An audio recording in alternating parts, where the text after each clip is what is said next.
ಅಂತೂ ಇಂತೂ ಇವತ್ತು ಚಿತ್ತಾಪುರದಲ್ಲಿ ಆರ್ಎಸ್ಎಸ್ ಪಥಸಂಚಲನ ನಡೆಯಲಿದೆ. ವಿವಾದದ ಕೇಂದ್ರ ಬಿಂದುವೇ ಆಗಿತ್ತು ಆರ್ಎಸ್ಎಸ್ ಪಥಸಂಚಲನ ಚಿತ್ತಾಪುರದಲ್ಲಿ.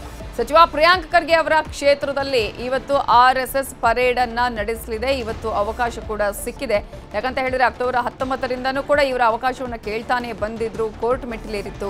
ಇಂಥ ಸಂದರ್ಭದಲ್ಲಿ ಇದೀಗ ಹೈಕೋರ್ಟ್ ಮಧ್ಯಸ್ಥಿಕೆಯಲ್ಲಿಯೇ ಗ್ರೀನ್ ಸಿಗ್ನಲ್ ಸಿಕ್ಕಿರೋದು, ಅನುಮತಿ ಸಿಕ್ಕಿದೆ ಆರ್ಎಸ್ಎಸ್ ಪಥಸಂಚಲನಕ್ಕೆ.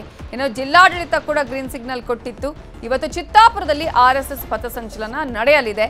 ಪಥಸಂಚಲನ ಮಧ್ಯಾಹ್ನ 3:30ಕ್ಕೆ ಆರಂಭ ಆಗಲಿದೆ. 5:45ರ ವೇಳೆಗೆ ಅದನ್ನ ಮುಗಿಸಬೇಕು, ಅಂದ್ರೆ ಅಂತ್ಯಗೊಳಿಸಬೇಕು ಅನ್ನುವಂತಹ ಷರತ್ತನ್ನ ವಿಧಿಸಲಾಗಿದೆ. ಇದರಲ್ಲಿ 350 ಗಣ ವೇಷಧಾರಿಗಳು ಪಾಲ್ಗೊಳ್ಳಲಿದ್ದಾರೆ.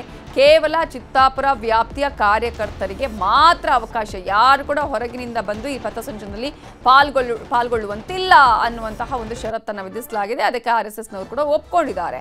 ಇನ್ನು ಇಲ್ಲಿನ ಭದ್ರತೆ ಬಗ್ಗೆ ನೋಡೋದಾದ್ರೆ 350 ಗಣ ವೇಷಧಾರಿಗಳು ಈ ಪಥಸಂಚಲನದಲ್ಲಿ ಇದ್ರೆ ಈಗ ಆ ಒಂದು ಭದ್ರತೆಯನ್ನ ಗಮನಿಸೋಣ. 1000 ಜನ ಪೊಲೀಸ್ ಭದ್ರತೆಯನ್ನ ನೀಡ್ತಾರೆ.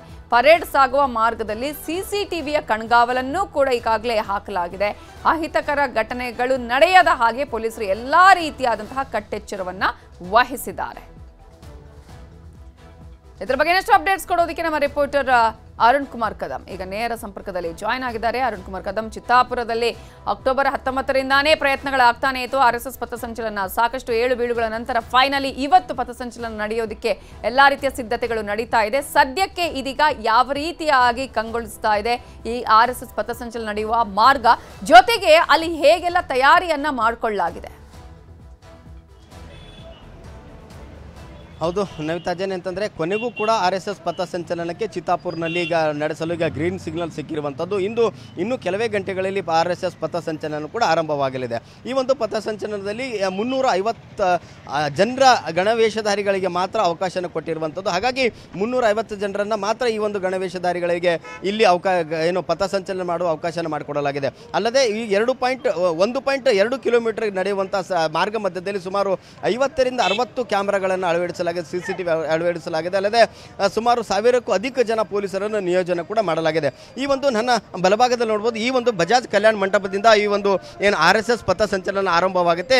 ಮಧ್ಯಾಹ್ನ 3:30ಕ್ಕೆ ಈ ಒಂದು RSS ಪಥಸಂಚಲನ ಆರಂಭವಾಗಿ 5:45 ಒಳಗಾಗಿ ಈ ಒಂದು ಪಥಸಂಚಲನ ಮುಗಿಸ್ಬೇಕಂತೇಳಿ ಜಿಲ್ಲಾಡಳಿತ ಒಂದು ಷರತ್ತನ್ನು ನೀಡಿರುವಂಥದ್ದು. ಹಾಗಾಗಿ ಇಲ್ಲಿ ಎಲ್ಲ ಸಕಲ ಸಿದ್ಧತೆಗಳನ್ನು ಕೂಡ RSSನವರು ಮಾಡ್ಕೊತಾ ಇದ್ದಾರೆ. ಈ ಒಂದು ಬಜಾಜ್ ಕಲ್ಯಾಣ ಮಂಟಪದಿಂದ 1.2 ಕಿಲೋಮೀಟರ್ ಏನಿದೆ ಈ ಸಂಪೂರ್ಣ ಈ ಒಂದು ರಸ್ತೆಯಲ್ಲಿ ಏನು CCTV ಕಣ್ಗಳನ್ನು ಹಾಕಲಾಗಿದೆ. ಅಲ್ಲದೆ 350 ಜನ ಏನು ಬಾಕ್ಸ್ಗಳನ್ನು ಮಾಡಿ ಇಲ್ಲಿ ಬಂದಂಥ ಗಣವೇಷಧಾರಿಗಳ ಬಾಕ್ಸನ್ನು ಮಾಡಿ ಅವರಿಗೆ ಏನಂತಂದರೆ ಇಲ್ಲಿಂದನೇ ಕೂಡ ಅವರಿಗೆ ಹೊರಡಲು ಅವಕಾಶನ ಮಾಡಿಕೊಡಲಾಗಿದೆ. ಅಲ್ಲದೆ ಯಾವುದೇ ರೀತಿಯ ಅಹಿತಕರ ಘಟನೆ ನಡೆದಂತೆ ಬಿಗಿ ಪೊಲೀಸ್ ಬಂದೋಬಸ್ತನ್ನು ಕೂಡ ಮಾಡಲಾಗಿದೆ. ಅಲ್ಲದೆ ಈ ಒಂದು ಗಣವೇಷಧಾರಿಗಳು ಕೇವಲ ಚಿತ್ತಾಪುರ್ನವರಿಗೆ ಮಾತ್ರ ಅವಕಾಶನ ಮಾಡಿಕೊಟ್ಟಿರುವಂಥದ್ದು. ಹೊರಗಿನವರಿಂದ ಬಂದವರಿಗೆ ಯಾವುದೇ ರೀತಿಯ ಅವಕಾಶನ ಕೊಡೋದ್ರೆ ಏನು ಚಿತ್ತಾಪುರ ಪಟ್ಟಣಕ್ಕೆ ಎಂಟ್ರಿ ಆಗುವಂಥ ಏನು ಸ್ಥಳಗಳಿದೆ, ಏನು ಮಾರ್ಗಗಳಿದೆ, ಎಲ್ಲ ಮಾರ್ಗಗಳಿಗೆ ಕೂಡ ಆ ಚೆಕ್ ಪೋಸ್ಟನ್ನು ಹಾಕೋದ್ರ ಮೂಲಕ ಆ ಚೆಕ್ ಪೋಸ್ಟ್ನಲ್ಲಿ ಏನು ವಾಹನಗಳು ಬರುವಂಥ ವಾಹನಗಳನ್ನು ತಪಾಸಣೆಯನ್ನು ಮಾಡಿ ಒಳಗಡೆಯನ್ನು ಬಿಡ್ತಾ ಇದ್ದಾರೆ.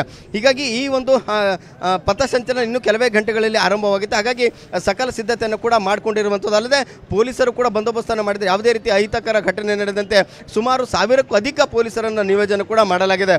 ಈ ಒಂದು 2 ಗಂಟೆಗಳೇ ನಡೆಯುವಂಥ ಈ ಪಥಸಂಚಲನ ಕಾರ್ಯಕ್ರಮ ಸಕಲ ಸಿದ್ಧತೆಯನ್ನು ಕೂಡ ನಡೆದಿರುವಂಥದ್ದು. ನವಿತಾ ಜೈನ್. ಓಕೆ.